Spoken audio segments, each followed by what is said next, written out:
Hi, everybody. Thank you for joining us. We're going to it's a couple minutes early, so we'll give it a couple minutes to let some more folks join in.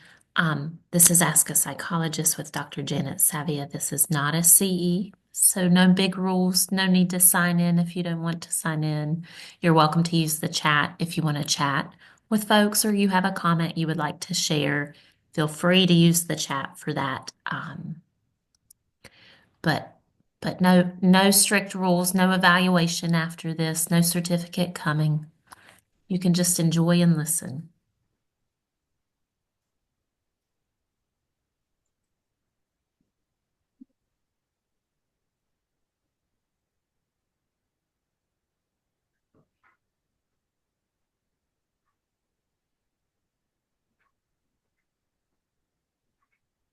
And again, we're going to give it just another minute for folks to come sign in.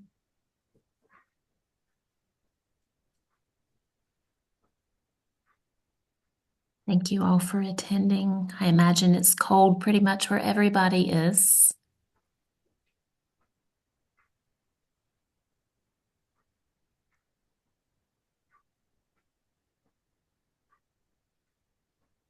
Okay, we'll do about 30 more seconds.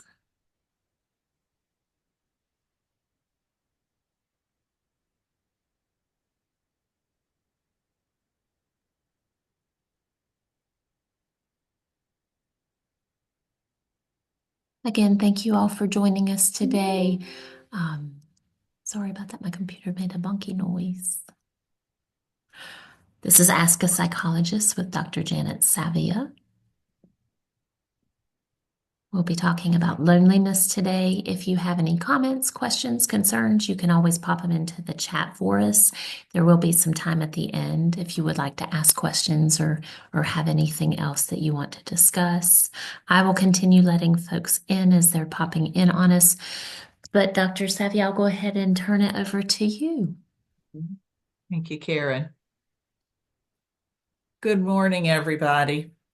I don't know about you, but I'm cold, and I am coming to you live and in person from New Bern, North Carolina, the eastern part of the state. And for those of you in the Triangle, we got a lot more snow than you did. We ended up with about 5 inches here. And so I am coming to you from my dining room, not from my office, because I can't get out yet. So hopefully we will have a good connection and things will go well. But thank you for joining me. Just to give you a little bit of information about my background and myself, I've been practicing for a little over 15 years. In addition to sort of the normal type of clientele, I also focus on first responders, healthcare professionals, and the clergy. So these are groups that have a lot of additional and unique stressors in their worlds. And so these are subpopulations that I have enjoyed working with through the years. In addition to sort of the normal issues that many of us in private practice have addressed, I also focus on trauma. I'm EMDR trained. I also do a lot of healthcare work, both with serious illness, chronic illness, and terminal illness. So lots of grief work embedded in that. And then that sort of backed me into doing some reproductive work. I had never anticipated that, but it's something that has developed over the years, and I do enjoy it. I practiced for many years in southeastern Durham, just off of I-40. We could throw a stone and hit I-40. Moved to New Bern in 2021, and practice just moved with me. So I'm very grateful for that. I do mostly video at this point, not by choice, but that's just the way it works out. I do see people in my office, and I do have an office other than my dining room. So, um, but thank you for joining me to explore this topic of loneliness. I'm glad you're here. We have a lot of material to cover, so let's get started.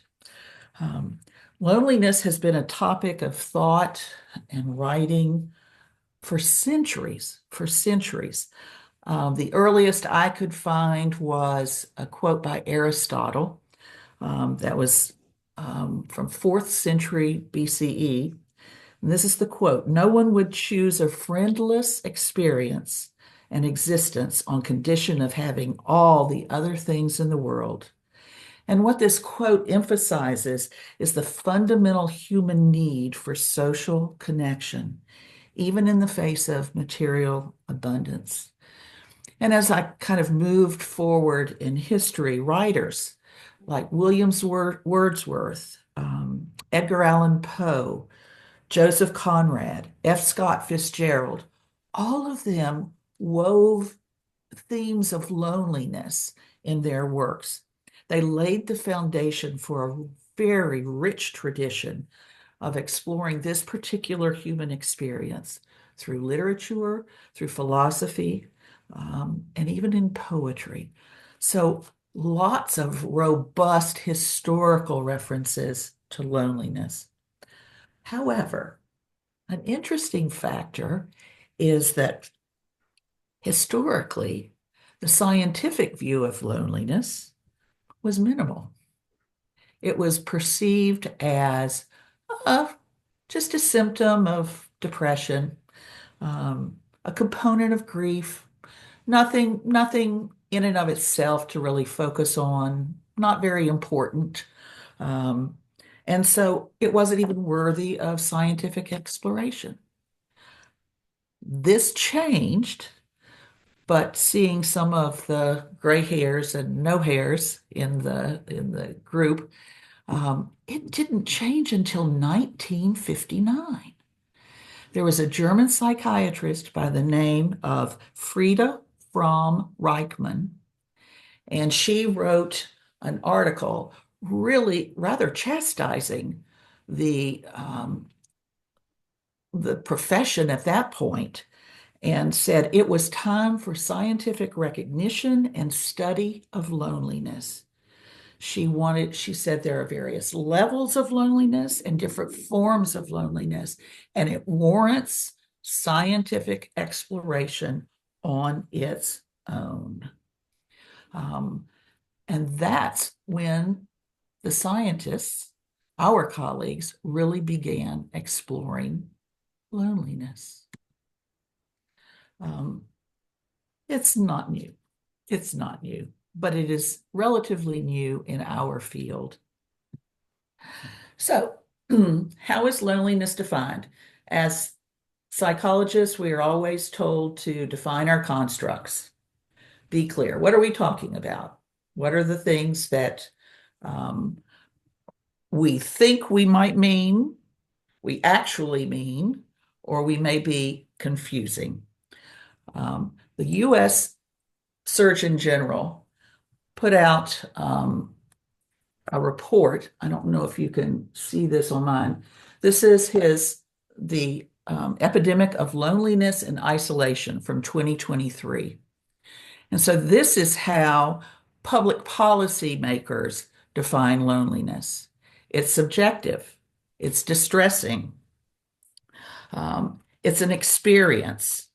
It is perceived isolation. It may not be true isolation, but perceived inadequate, meaningful connections, where inadequate refers to the discrepancy or unmet need between what an individual wants and what an individual actually experiences. I find this one, at least from my perspective, a little obtuse. It's correct, but it is a little obtuse. So, another example. And this is from one of the leaders in the current study of um, loneliness. It is a state of mind characterized by a dissociation between what an individual wants or expects from a relationship and what that individual actually experiences in that relationship. That's I think, a much cleaner definition, but still a little hard for the general public. Good for the scientific view, but the general public I could still get caught up in words like dissociation. Okay. So, kind of a non-scientific term that I think, or definition that I think really captures it well, is feeling alone, isolated, helpless, abandoned, alone in the world, a sense of being cut off from others. Um, that really can be understood by just about everybody. Um, but let's unpack these definitions. They're different, but let's unpack them for the minute. Um, let's see here. Loneliness is unpleasant. It's not something people seek. It's painful. It's distressing. Um, it is actually not only was it worth study, as From Reichman insisted, but it's complex. It's subjective. It's a feeling. It's a state of mind. We've heard all of those words in these definitions that I just shared with you. And each individual is going to experience loneliness in unique ways. So this leads to another question. And there are other experiences that seem to overlap with loneliness. One of them is solitude. What's the difference between loneliness and solitude? Um, a chart that I did not develop this, so I have to um, give credit where credit is due. I love the sort of juxtaposition. Loneliness is a feeling like something is missing. Solitude is enjoying your own company. Your own company is enough. You don't feel like you need something else or someone else. Loneliness is a dull feeling, kind of a gray feeling, a grayish that just follows you around. Whereas for solitude, people view solitude as, gosh, it's a chance to be with my thoughts. It's not yearning for the company of others the way loneliness is. It's a choice to come away from others. With loneliness, often a person will feel that no one cares, and solitude is perceived as a form of self-care. You know, going away, taking a hike, finding yourself a place for um, being with yourself. Loneliness is an emotional concept, whereas solitude is a physical concept, and solitude can easily change. So, unlike loneliness, solitude is a choice. It's generally experienced positively. Um, there's another aspect that overlaps with loneliness and often gets confused with it, and that's isolation. In fact, in the Surgeon General's report, the title is Our Epidemic of Loneliness and Isolation. Hmm, hmm. Are they the same? Are they the same? I would like to say, for those of you coming from the South, you may have heard this expression. They're kissing cousins. They're kissing cousins. Here we go. Loneliness is subjective. Isolation is objective. Loneliness is an experience.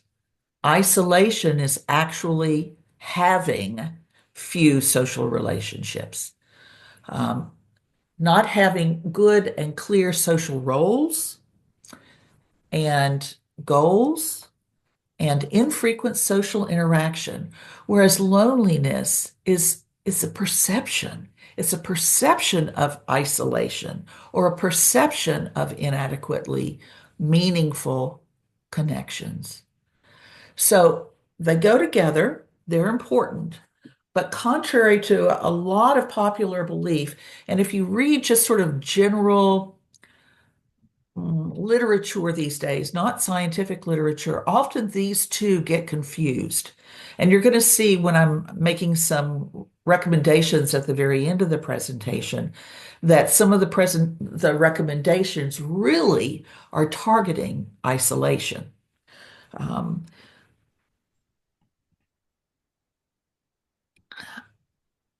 I would like you to also consider the fact that um, loneliness is something that just doesn't occur in isolation.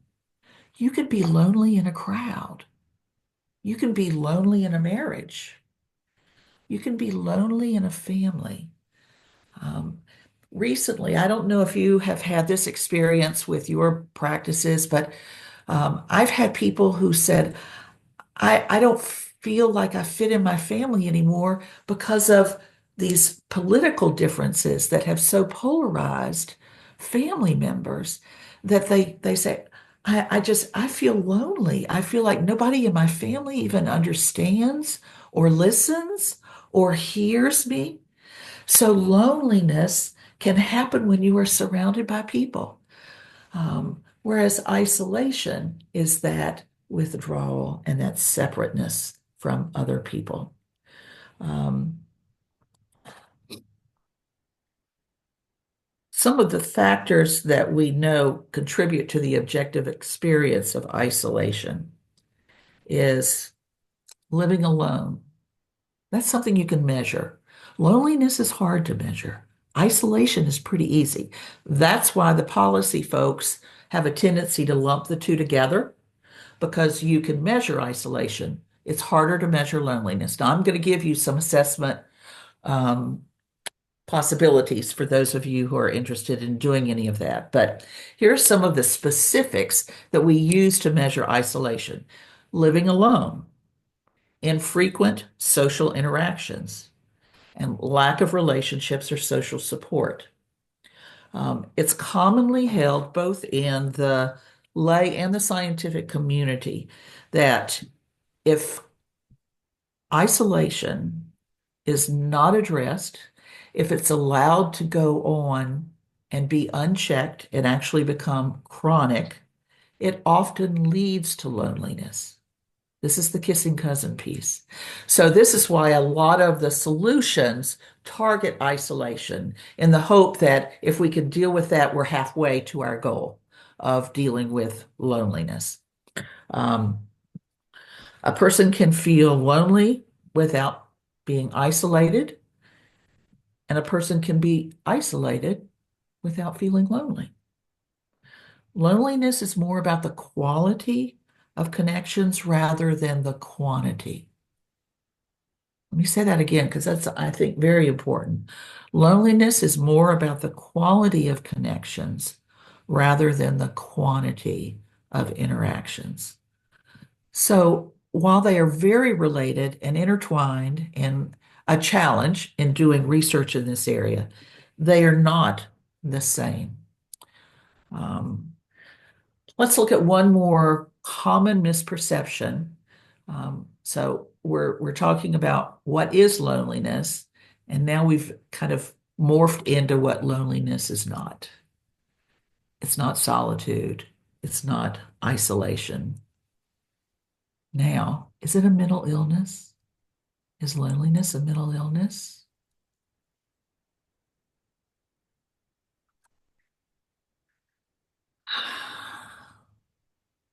The answer is no.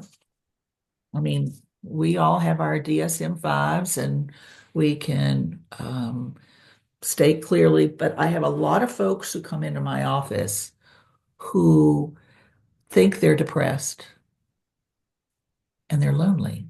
They're not depressed, but they are lonely. For a lot of years, the scientific community, as I mentioned earlier, thought that loneliness was just a symptom of depression. It was nothing special. It wasn't a mental illness per se, but it was a symptom of one. Um, there's now a considerable body of research that shows that loneliness is distinct from depression. They are not the same thing. Not only is it distinct, but it is complex and it's complicated. So, do the feelings of loneliness overlap with depression? Sure, sure they do. If you've done any grief work in your practice, you know that people will come in after a significant loss and they'll go, "Oh, I think I'm depressed. I think I'm depressed." And they're grieving. They're grieving. And grief is a normal response to a loss. Um, but grieving can become protracted. It can become complicated. It can become severe. And it can lead to ongoing diagnosable mental illness. Similar pathway for loneliness and depression. So recognize that it's not a mental illness, but it's certainly, if left untreated and becoming protracted, can actually morph into depression. But I find that my clients, anyway, just have this sort of sigh of relief. You see it physically when they're told, no, loneliness is not a mental illness. They feel that they've been relieved of a stigma. They feel that they've been relieved of something more serious, although it is serious. And they just are relieved that this is not a dire um, requirement for a diagnosis. It's loneliness. So far, we've looked at various definitions of loneliness. This is weird because I don't have an opportunity to hear back from you. So I hope you are keeping questions in mind and put them down on sticky notes or what have you so that we can do a little more interacting at the end of this presentation. So far, we've looked at the definitions of loneliness. We've distinguished between loneliness and solitude and isolation. We've clarified that loneliness is not a mental illness, but it can increase the risk of a mental illness.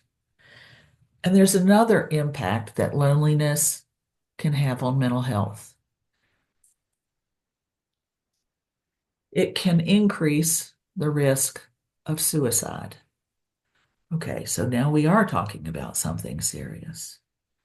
Um, it can. Chronic seriousness can be associated, or chronic serious loneliness can be associated with depression, with anxiety, with poor social support, and a heightened risk of suicide. Both international and domestic studies, research on military veterans and civilians consistently confirm that loneliness is a factor in the complex arena of suicidal behavior. Um, just a little side note, my dissertation was on suicide and focused on the firefighters in the state of North Carolina over a 16-year period. These were professional firefighters, not volunteers. And for that research, I used Thomas Joiner's interpersonal theory of suicide. And so his theory is built on if these three factors are present, then a person is at extremely high risk of lethal self-harm. So these are the three. Having a sense of burdensomeness on others. So someone gets a diagnosis that they have bone cancer. It increases their risk. They don't want to be a burden on their families. Having acquired a capability of potentially lethal self-harm. People who are adept at using firearms. People who have access to medications. People in the healthcare field, for instance. And then the third component of his theory is having lost a sense of belonging. Bingo, bingo. This is why I bring it into this discussion. Having lost that sense of belonging, they are lonely. They're lonely. They don't fit in anywhere. They don't fit in their families. They don't fit in their community. They don't fit. They just don't fit. And they're lonely and they're in pain. So, this is an area. Joiner's theory has been challenged. Good scientists that we are, we never accept anything initially. We want to challenge it. Um, he's been challenged that this is not a theory that is going to cover all suicide. And he sort of expands it a little bit and kind of presented it as if it did. But it is still robust in its application and its relativity to our discussion. Loneliness can, and I'm afraid does, often increase a person's level of suicidal thinking and suicidal action. So, loneliness, man, just not as far back as the early 1950s. Our group was saying, it's no big deal. It's not anything to really worry about. Let's focus on depression. That's really the problem. And here we see now that we've learned it's something that's very serious, can be deadly, can be deadly. Okay, so we know it can impact mental health. What about physical health? Again, because I see a lot of my practice as healthcare people, and when I was in Durham, saw a lot more from the standpoint of I had a lot of folks who were coming to either UNC or Duke for either a research project or treatment. Some had orphan illnesses. And so I was working with them on the psychological impact of physical health. So I'm very aware of that connection. We kind of like to silo it in our sort of medical training. I have a friend who is a surgeon, and I thought, okay, they're an orthopedic surgeon. Mm-mm. They do hands. They only do hands. So they only see hands. They don't see the whole person. So loneliness can impact physical health. I'll get back on track here. Um, Research in this area has expanded a lot in the last decade, and there have been some really clear correlations. Now, you as mental health professionals know that a correlation is not the same thing as causing, but I want to be clear about that for those who are joining us that don't have that training and don't have that background. But one of the things that research has shown us is that chronic, serious loneliness is correlated to this nasty list. And it's going to be a list. I'm not going to show it to you because I didn't want to overwhelm. Potentially shortened lifespan, an increased risk of heart disease and stroke, hypertension, poor sleep quality, an increased risk of dementia and cognitive decline. I don't know about you, but I was starting to get nervous as I was going and pulling together this list. An increased risk of inflammation, an increased risk of metabolic syndrome and functional disability, a higher likelihood of obesity, weaker immune function, and consequent susceptibility to respiratory illness and viruses. Whoa. Now, this list is not coming from one research study. This is an entire body of research that has indicated these things in various different settings. Now, I will say some of these have been international studies. So there are a lot of other factors as well. But one of the things that we have come to realize is that loneliness is powerful. It's powerful. It can lead to a person ending their life, or it can lead to a person's life being ended prematurely. Worthy of study. Again, the answer to this question, can loneliness impact relationships? Yep, it sure can. Loneliness can become a self-fulfilling prophecy that hinders social interaction and relationship building and relationship maintaining. Loneliness is referred to as contagious by Cacioppo because of the impact on social dynamics. One of our own from UNC Greensboro, Daniel Perlman, has a quote that I really like. He says, lonely people don't expect the other person to like them. So it then becomes a self-fulfilling prophecy. Um, a common misunderstanding about loneliness in relationship is that you can't be lonely in a relationship. Well, I've already alluded to this earlier. The truth is, it is possible. You can feel lonely in a marriage. You can feel lonely surrounded by family and friends, especially if there are weak or absent shared interests and emotional connections.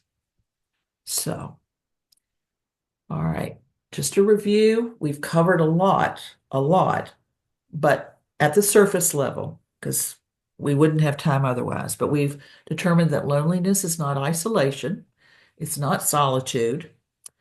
Though not a mental illness, it can negatively impact mental health, even to the point of increasing the risk of suicide. Loneliness can impact physical health pretty dramatically and pretty broadly, actually, and it can impact relationships. So, who is susceptible? Who is susceptible? Who could feel lonely? The simple answer is anyone. Anyone. In fact, loneliness is believed to be built in to the human experience. I'm going to guess here, but I'm going to guess that every one of us can point to a personally painful time of loneliness. The reason and the manifestation may be different for each of us, but we've all had a painful feeling of being disconnected from or not having or losing significant others. That said, some groups are more likely to experience chronic or severe loneliness. Based on what we've already learned, those who are at greater risk of experiencing this are individuals who live alone. Um, and that group is increasing in size.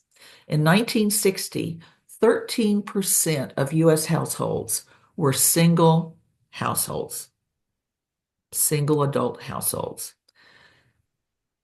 In 2022, that had more than doubled to 29% of US households. Another group that would be particularly at high risk of loneliness, individuals who are physically isolated from family or friends.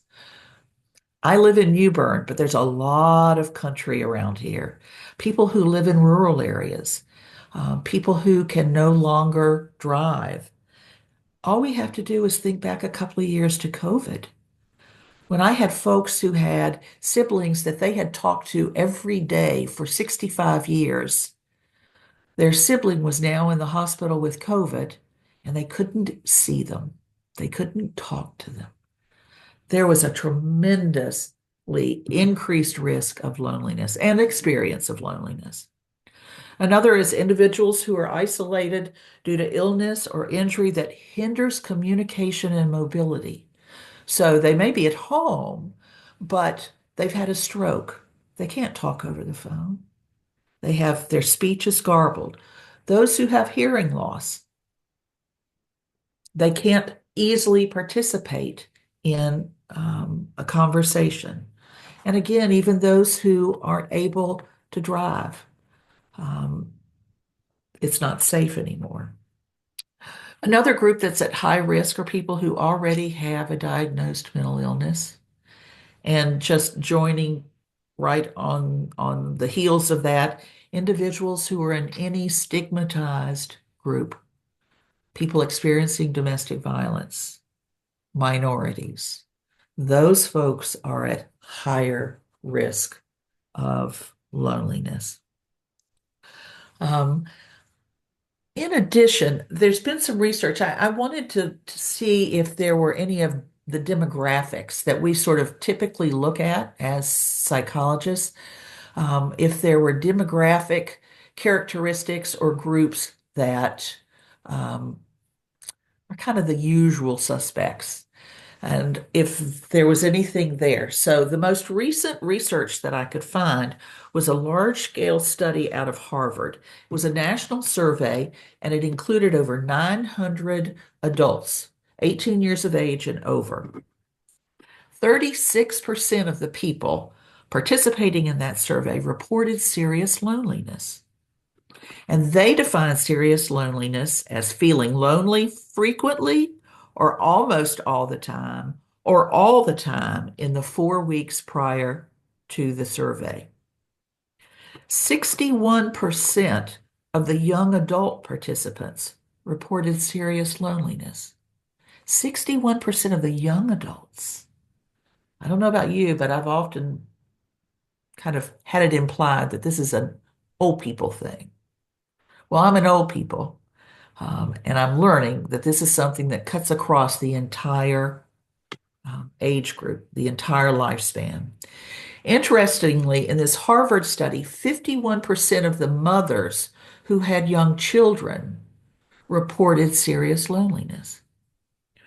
1 in 3 people is impacted by serious loneliness in the US, and 1 in 12 people report experiencing serious loneliness in the US. We're going to see it in our practices if we haven't already. However, there is caution in these numbers. We have to be cynical to be good scientists. The survey was conducted in October of 2020.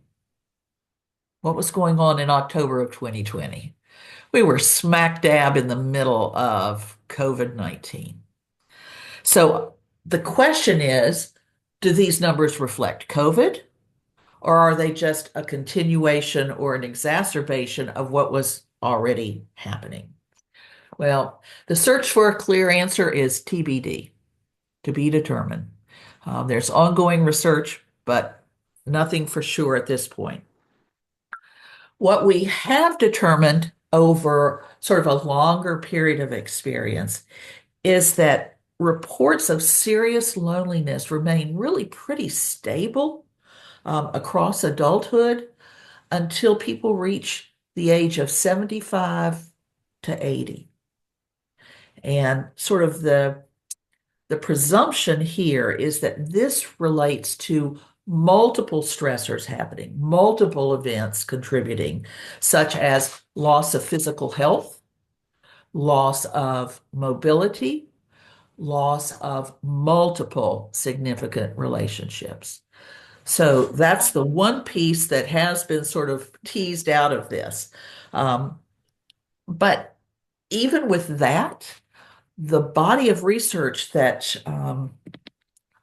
focuses on age and loneliness indicates that it really is a rather weak connection.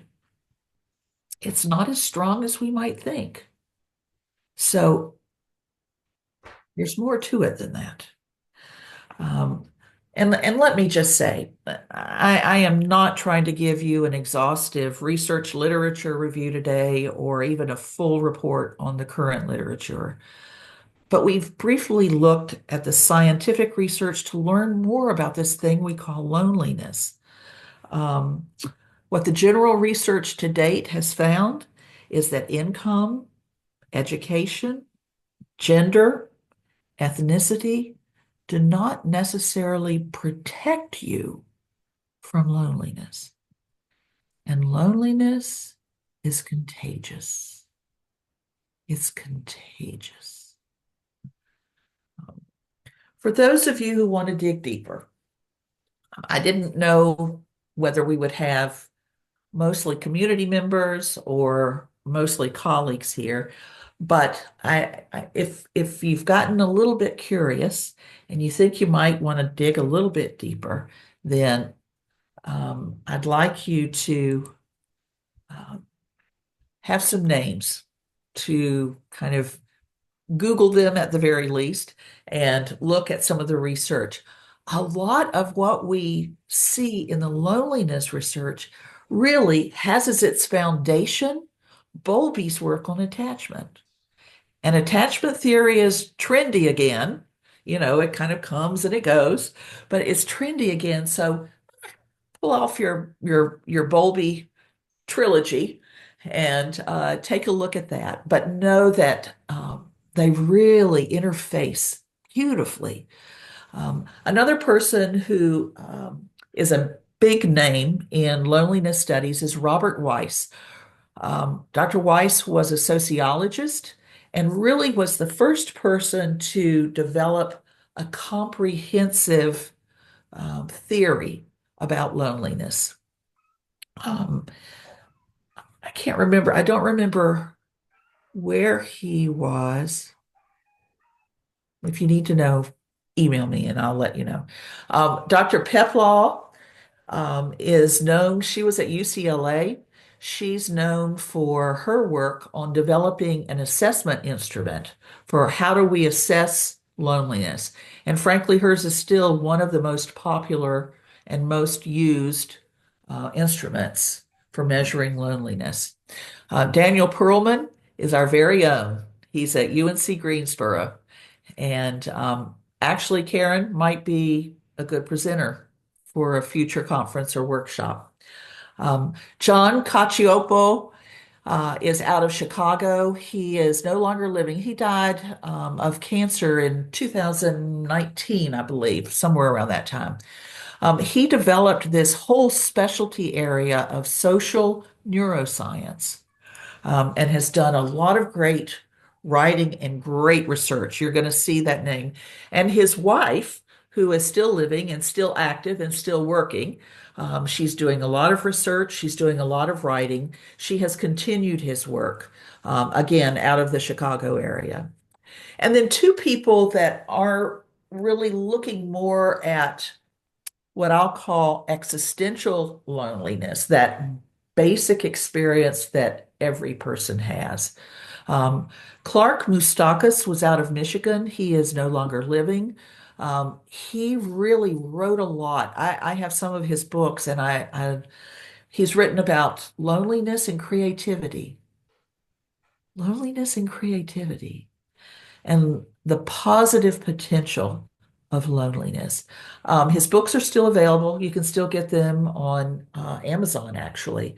And then a person who influenced me tremendously is Irvin Yalom, and his text on existential psychotherapy, but also his work with healthcare folks who were at Stanford, cancer patients who were at Stanford. So Yalom has written quite a bit about loneliness, both in terms of fiction, poetry, short story, and text. So these are some names that, if you want to do a little more digging, definitely worth Googling any or all of these. Um, just to go back to Dr. Peplaw, her her instrument is called the UCLA Loneliness Scale. It has two versions. The long version is comprised of 20 items, and the short version or brief version is comprised of 3 items. And it has been around since the 1980s. It has been studied up the wazoo, technical term. And would be something that if you're interested in including that in some of your assessments, it's worth it. Another instrument that has been used a lot with military veterans, if you work with military vets, is the RAND Social Support Survey. The RAND Social Support Survey. The beauty of that one is it's free. But it too has been really studied and evaluated um, extensively. So we've talked about the definition of loneliness. We've talked about the prevalence of loneliness and the impact it can have on physical health, on mental health, and on relationships. But my guess is that you didn't really join so much out of that and commit an hour of your morning for that as much as an interest in what can be done to ease the discomfort and the pain of loneliness, whether it's for yourself, for someone you know, or for one of your clients. So that's what we'll talk about till the end of the presentation. And I may have to kind of breeze through some of these a little quickly, but uh, bear with me. And for those of you who've been taking some screenshots, wait until I get to the end where a screen is filled, because I'm just kind of going to be building one on the other. One of the suggested ways now, and remember, some of these are going to be targeting isolation because we know isolation oftentimes can lead to loneliness. So we want to get back to root cause for some of these things. One way of reducing the feelings of loneliness is to get involved in a social group of interest. Um, Start a 30-day challenge together. For people that you have who may be part of a religious community, we are approaching Lent. So that's a 40-day time. Have them have a 40-day challenge together that they do with another person. Taking a class, a history, cooking, art, but actively engaging with classmates or taking it with someone else. Setting a fitness goal and training together, a local race, a local walk run. We have bike-a-thons here. We're relatively flat. Going on a hike. I love Umstead Park in the Triangle. I just love it. It's an easy walk. It's a safe walk. It's beautiful. It's easily accessible. It's free. And you can just get yourself a nature bath, but do it with someone else. Attend a concert of shared music interests. You don't want someone who loves Mahler to have to put up with Beyonce. Make sure that you share common interests. But attend a concert with someone. Attend or start a book or a movie club. We've had the book club starting with NCPA.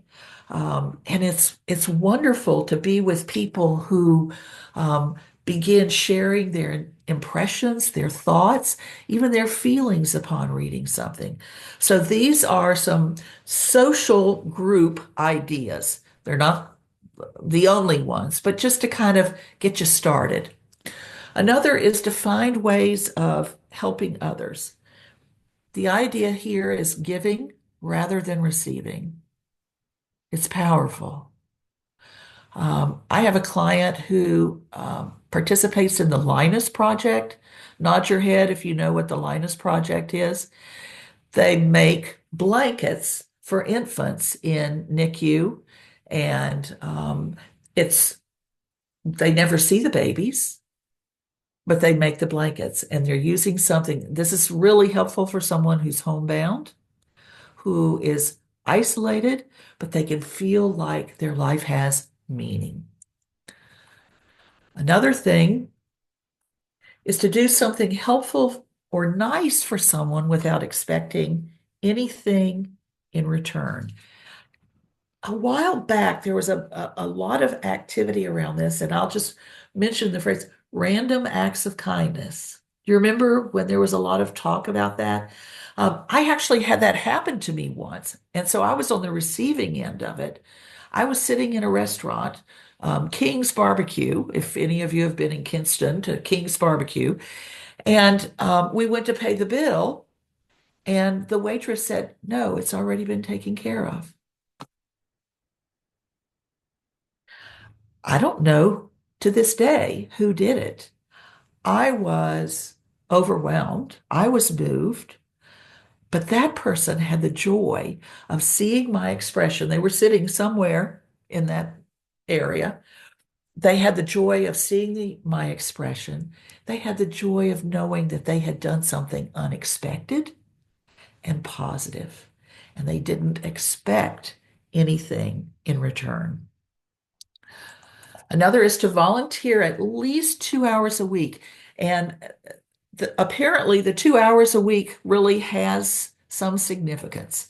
You don't just walk in and drop a bag of used clothes or canned goods, but you actually get involved. And so the 2 hours per week is important. Um, Again, join groups that share your interests. Um, I have seen folks that when we were looking for ways for them to connect, they love to kayak. So we started looking for groups. Meetups are a good way online to try to kind of find these things for folks or for yourself. Another possibility is use technology to connect with others. Now, I get people who go, oh no, social media, people just spend hours and hours and they just get jealous of other things. You're using it only for the purpose of connecting with others. Um, Show me a nod. Any of you know what Wordle is? Wordle? Okay. Wordle is a New York Times game, and it's a collection of games that are free that you can go to. I tend to do it every morning with my coffee. They're word games. They're short, they're sweet, but you can share them. You can share your results. So I share my results, have my cup of coffee. I do better after coffee than I do before coffee, by the way. Something about that caffeine really helps. And then I share it with my niece. And it is a very simple but consistent way that we connect. And it's lovely. If I happen to just bomb and not figure out my Wordle and I get through and it says, sorry, better luck next time, I'll just put a little comment in there and my niece will respond. Or she will put a comment and I'll respond. So it's a very simple, easy way to use technology. Another is FaceTime. I've had families where a younger generation gives the gift of FaceTime to a grandparent or an aunt or an uncle so that FaceTime is something that they can do consistently. A virtual lunch, a virtual happy hour. I had virtual lunch with two very dear friends that I don't live anywhere near. One is in Virginia and one is in Southern California. But we know that every Wednesday at 3:30, we're going to connect. One is by phone and one is by video. So these are ways that you can use technology to really help build and strengthen relationships. Another is, that person that's been on your mind, but you haven't talked to them in years. You haven't, oh, I don't know how they're going to react. Do it. Do it. The most that can happen is it ends up in a black hole and you don't get a response. Reaching out to long lost connections. Embrace small talk with strangers. Use curiosity. Use curiosity. I have a friend, this will sound a little weird, but he approaches people with tattoos with curiosity. He notices, that's beautiful. Does it mean anything to you? I had a client who had Roman numerals tattooed on his forearm. I asked him about that. He said, these are the dates that my children were born. So it was very important to him. Just small talk, small talk. Um, in those conversations, share positive rather than negative information. Don't be the curmudgeon. Um, don't be the Grinch. And finally, make a daily effort to express gratitude. I'm a big one for gratitude journals. I used it when I was at Butner working on my pre-doctoral internship. I have used it with my healthcare clients. I have used it with everybody because it works so well. The research out of Penn is just solid. We know it lifts mood. We also know in working with the inmates at Butner, it basically strengthens the muscles of recognizing things that we just let fly over us and we just don't take the time to notice. I have had people who have kept gratitude journals until they lost consciousness before death. It's powerful. It's powerful. Um, Engage in mindfulness. Teach your people not mindfulness. Use it yourself. I love savoring. Stop at random times. What do you smell? What do you see? What do you hear? Engage. Be present. Engage with your environment. Engage if you are in a meeting, in a community. Radically accept, for those of you who are into ACT, radically accept that loneliness is a part of the human experience. Um, Embrace loneliness, and this really is keying off of Mustaka's work. Embrace loneliness as a path to self-discovery. You are lonely. You don't feel connected.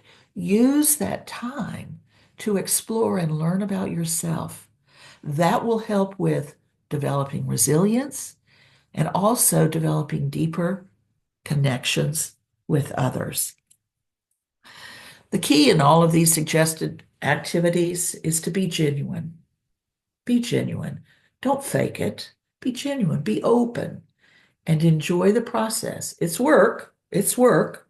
Yes. But enjoy the process. As therapists, we're all about process. Enjoy the process of building connections. Well, that's all I have to share. Um, I hope you've found this to be interesting. I hope it's been informative. I hope that you no longer adhere to what our predecessors did of, oh, loneliness, it's no big deal. It is a big deal. It's pretty complicated and pretty complex.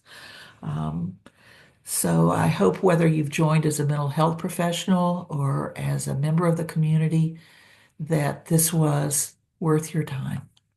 Um, if you have questions or feedback, please feel free to email me. Don't ask me for all my references. I don't have they're scattered. This was not intended to be an academic presentation. But if there's something I said that you disagree with or you have a question about, feel free to give me just a pop of an email, and I'll do my best to get back to you. Jane, you know that. Hey, Um, and so I was going to pop in just a minute. Bob, if you want to unmute, I see you had a question. It might be just as easy to ask. And I can, he's looking. There we go. I had two questions. One was I can see some great interest or help that I can give some of my patients by having them view this. And I'm wondering if it's recorded and if there's a way for me to have other people watch this. And the second issue is just by flipping through the pictures of the attendees, there are a high majority of women watching compared to men. And I'm wondering if you have any ideas about taking these kind of messages to men, males, however you want to decide gender and sex, if you have any suggestions about working with men. Karen, do you want to talk about the first question that Bob had? Yes, I'm sorry. Yes, I'm totally paying attention. I was just like, yes, I'm recording it. So yes, absolutely. We're welcome to share. How do we do that? I will share it with you. No worries. I'll make myself a note. I will get you a link. Perfect. Oh, Thank you. and Sandra wants to say, I was just going to say that, we part of Janet so graciously did this talk for us with part of Ask a Psychologist, but we actually are now regularly archiving and recording all of our Ask a Psychologist, or when the speaker agrees. And the way you get to it is if you go to the NCPA link, ncpsychology.org, and you go on to the link that says Learn and you scroll down to Ask a Psychologist, you will see the latest ones that have been recorded. So, and Janet's will be there probably, I don't know, Karen, within the next day or two, I suspect, recorded.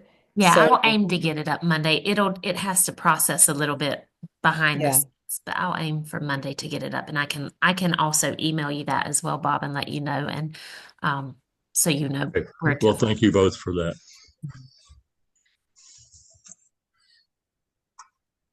Bob, in terms of getting things out to men versus women, that's a $68,000 question. No kidding. Yeah. Um, at the very least, you can point them in the direction of the archived review, but I'm not sure I have any wonderful answers at this point for that. Um, I guess, Yeah. None of us do. I just yeah. I feel the same challenges that you're speaking of in that. Mhm. I see a lot of men in my practice. I don't know why. Maybe because I don't know why. Um, but it still is not 50-50. Oh, no. Yeah, yeah. So, any other questions? Well, thank you guys for giving me an hour of your time. I appreciate it. I've enjoyed it. You've been great, good questions, and I thank you. And feel free to get in touch with me if you have questions or suggestions. So, take care. Thank you all so much. This was fantastic. We'll be in touch, Dr. Savia. Okay. All right. Bye, everybody. Bye.